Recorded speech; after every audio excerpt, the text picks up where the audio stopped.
வணக்கம், நான் உங்கள் Anandhi. Welcome to Anandhi colourful world. நான் இன்னைக்கு செய்ய போகக்கூடிய ரெசிபி மில்க் கேக்.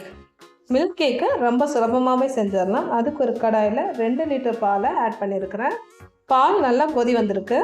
பால் நல்லா கெட்டியாக இருக்குது. இந்த ஸ்டேஜில் எலுமிச்சை பழத்தில் உள்ள விதைகளை நீக்கிட்டு பாதி எலுமிச்சை பழத்தை பிழிஞ்சு ஊற்றிருக்கிறேன். பால் கொஞ்சம் கொஞ்சமாக தெரிய ஆரம்பிக்கும். அடுப்பு லோ ஃப்ளேம்லேயே இருக்கட்டும்.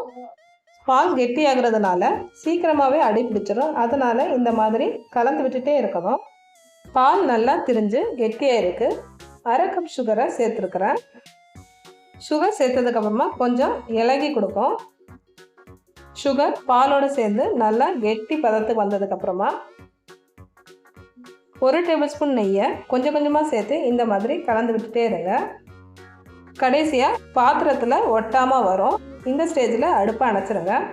கேக் ஷேப்பில் வர்றதுக்காக ரவுண்டான பாத்திரத்தில் கொஞ்சமாக நெய் தடவிட்டு ரெடி பண்ணி வச்சுருந்த பால்கோவாவை உள்ளே ஸ்டஃப் பண்ணிட்டேன்.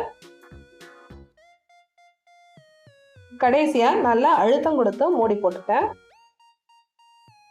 6 மணி நேரத்துக்கு இது அப்படியே இருக்கட்டும்.